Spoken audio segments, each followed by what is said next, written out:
Right, so WWE WrestleMania 41 weekend takes place starting tomorrow, and whilst I'm still excited for the show, because obviously I am, it's WrestleMania, there's something always to be excited about, I think the build to WrestleMania this year has been pretty awful, and oh god, I can read the tears in the comments already. Whilst I understand that last year's WrestleMania was going to be very difficult to follow up from, I feel as though for this build to WrestleMania, they didn't even really try, and most WrestleMania matches on this card didn't get a sufficient build-up, and I thought overall WWE television was pretty boring for the weeks leading up. Now here we are during WrestleMania week, where WWE have seemingly had a bit of a PR disaster, with Triple H and Nick Khan saying some very strange and disputable things in interviews. So yeah, we've got a whole lot to discuss and more, so like the video as this is the big preview for WrestleMania 41, and let's start off by talking about everything on night 1. And of course, the big marquee matchup to talk about for night 1 of WrestleMania is the big main event match. Oh wait, sorry, the world title isn't main eventing WrestleMania this year. Oh. Yeah, Gunther will be defending his World Heavyweight Championship against the Royal Rumble winner, Mr. Yeetman himself, Jey Uso. And let's get my hot take, or lukewarm take, or whatever take it is, right out the bag immediately. I did not think that Jey Uso was the correct winner for the Royal Rumble. I feel as though John Cena and CM Punk were right there. Yes, I know it's repetitive winners, but it was perfect storyline-wise. Anyway, who cares? Rumble was 3 months ago. In terms of the actual build-up to this match, I feel as though other than that one segment with Jimmy Uso being taken out by Gunther while Jey Uso was stuck to the corner, I feel like there's not really been any sort of heat or intensity to this feud, and that was really the only thing that I've seen so far in this feud that would have me have any sort of excitement for this match at Mania. I'm interested to see how as a match it will actually go. I think Gunther is the best in-ring worker in WWE, and Jey Uso I think is just a pretty maybe above average in-ring worker in my opinion, and I wasn't the biggest fan of their previous matches for the Intercontinental Championship, but I'm sure it's going to be different this time. It's WrestleMania, it's not the main event, so there won't be so much hostility from the crowd, if any, which to be honest I don't think there would be anyway. I think for the most part the crowd will be in on Jey Uso and all the yeet stuff, and I think the crowd will be a big helper for this match, but in terms of build up for it, yeah man, I'm not too excited for it. Elsewhere on the card, the War Raiders are defending against the New Day, their World Tag Team Championships. I don't know what the storyline is for this match, truth be told, I'll be honest. I think the New Day have significantly cooled down since their big angle with Big E. They really should have been propelled as a huge heel team following that, but really not much has happened with them. So I guess this is the chance here to make that moment matter by having them win the tag titles here. Then we have Rey Mysterio versus El Grande Americano. Obviously that is Chad Gable. I already know the comments are going to be filled with unfunny jokes, but like, actually you're incorrect, it's El Grande Americano, long-time luchador. And I'll be the one to say it, I'm sick and fed up of Chad Gable just being fed these gimmick matches and not doing anything that's actually important and going to advance his character. I really thought that when he re-signed with WWE, he was going to be propelled with a huge push. He broke away from the Alpha Academy and started that alliance with the Creed brothers and Ivy Nile that has gone completely nowhere and are just another group on the roster. Then there's LA Knight and Jacob Fatu for the US Championship. I think that will be a good match. Jacob Fatu is a great challenger for the belt. However, also I don't believe there's really a storyline for this one. Jacob Fatu just earned the right to challenge for the belt. Tiffany Stratton and Charlotte Flair are going at it for the belt on night 1 at Mania as well. What can I say about this storyline that I haven't said already in this previous video? Go check it out. This feud went off the rails after Charlotte completely buried Tiffany Stratton in a side-by-side interview segment, leading Tiffany Stratton to bring up some very personal and real-life stuff in a promo segment between the two that went completely off the rails, with Charlotte breaking the script, with Tiffany Stratton bringing up her divorce record and Charlotte Flair asking why Ludwig Kaiser is in her DMs. Christ almighty, it was an absolutely mad segment. Probably the best thing in the lead up to WrestleMania was the entire ordeal with Charlotte Flair and Tiffany Stratton, gotta be said. And then the main event of night 1 is CM Punk, Seth Rollins and Roman Reigns, which I am not really surprised it got given the main event, to be honest, in the end. But I gotta say, I am disappointed that this is how CM Punk is main eventing WrestleMania.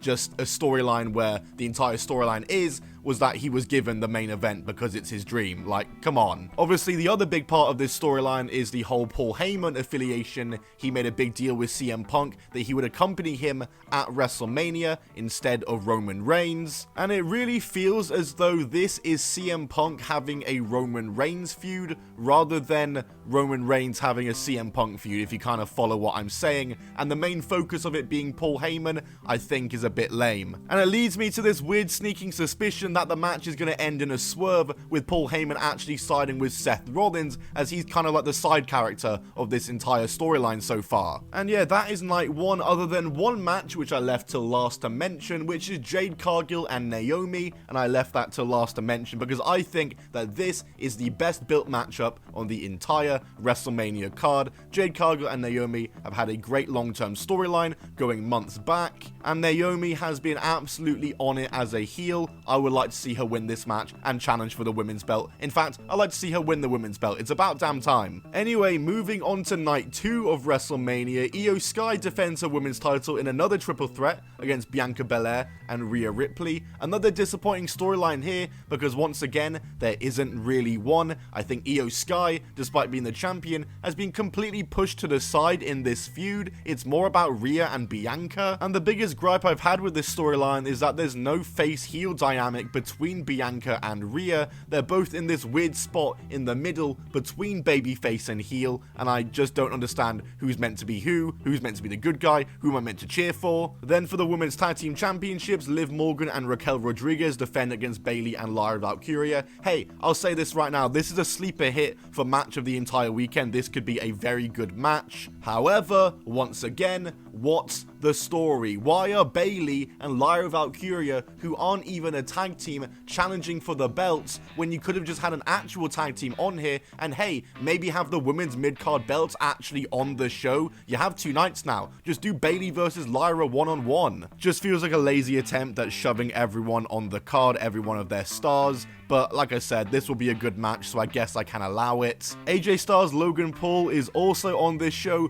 What actually is the storyline for this? I see these guys talking to each other every week. I have no idea what the motivation is between these two to actually face each other, other than Karrion Kross. Karrion Kross has done a better job at building up this feud than any of the 2 people actually in it. Another case of I'm sure it's going to be a fine match, but what's the story? We then have the 4-way match for the Intercontinental title, Bron Breakker defending against Penta, Finn Balor, and Dominic Mysterio. I think this has been a pretty sufficient build for this match. I think it's been pretty alright, mainly focused on the Judgment Day, and Bron Breakker hitting crazy spears every damn week, which I'll always be happy to see, and I think this match is also another contender for match of the weekend. This is one of the top ones I'm looking forward to, hoping to see a Penta win in this match. My only gripe is that it's just one of many multi-man matches on this card. I feel as though WrestleMania has far too many of those on this card this year. Then there's Damian Priest and Drew McIntyre. This is another case of just 2 wrestlers I feel as though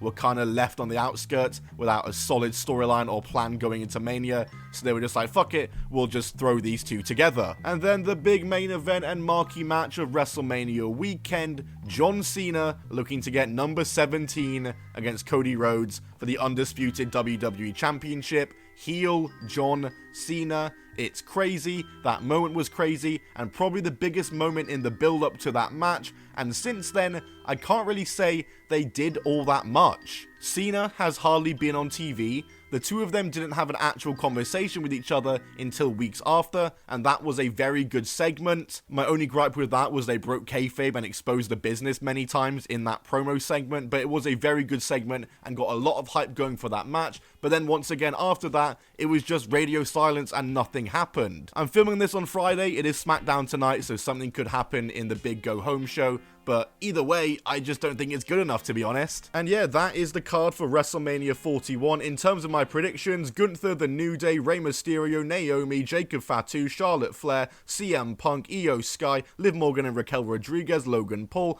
Penta, Drew McIntyre, John Cena. There we go. Yeah, overall, I've been pretty disappointed with the build-up to WrestleMania 41. I have no doubt that the show is going to be very good. WrestleMania nowadays always delivers, so it's definitely going to be a fun time. I defo see that happen. happening and it being a good show, but it just doesn't justify the build up to these shows and the storylines. I think many of the storylines and feuds and programs were just lazy, and I feel as though Triple H has kind of been crashing out over fan feedback recently, especially during this WrestleMania week. In an interview this week, he made a comment where he said something along the lines of wishing fans would stop being critics and just shutting the fuck up and watching the product, and I completely disagree with that notion. When you're a media company or an artist, you're opening yourself up to any sort of criticism. Even if you're a sports team, you're opening yourself up to that from any regular Joe who isn't a wrestler, isn't an athlete, isn't a filmmaker. I'm not a chef, but I can still say my Big Mac tasted like shit. And yeah, this just comes off as very sensitive from Triple H and not being able to take criticism. But then you also have Nick Khan just outright lying and being like, yeah, we don't leave any wrestlers on the shelf. Well, explain that to Omos, who you brought back from an excursion in Japan where he was holding a title belt and extremely over, just to put him on the shelf and do absolutely nothing with him. Where's Alexa Bliss? Where's the Wyatt Six? Why is Women's US Champion Chelsea Green not on the WrestleMania card? I don't know what's in the air in Vegas right now, but WWE seem kind of stressed, I can't lie. But one thing I cannot stress enough is that regardless of all the drama and the dumb comments from Triple H and Nick Khan and the terrible build up to WrestleMania, I'm still obviously excited for the show. The match I'm most looking forward to is probably the 4-way IC title match, or Jade Cargill Naomi, or the 3-way women's match, or the women's tag match, I would say. And hey, Charlotte Flair, Tiffany Stratton, that's also one to look out for because anything could happen in that match. But yeah guys, that's it from me, so let me know down in the comments below what matches you are most excited for at WrestleMania 41 and what you have thought of this entire build up to WrestleMania 41, and if you thought it's been efficient. Me personally, I don't think it has. I disagree that it's been a good sufficient build to WrestleMania, but if you disagree with me, then leave it on the comments down below and call me a massive dickhead, I don't mind. Subscribe, notifications on so you never miss a video on the Top 10 Wrestling channel. I'll see you all in the next one. Goodbye, and keep on rolling.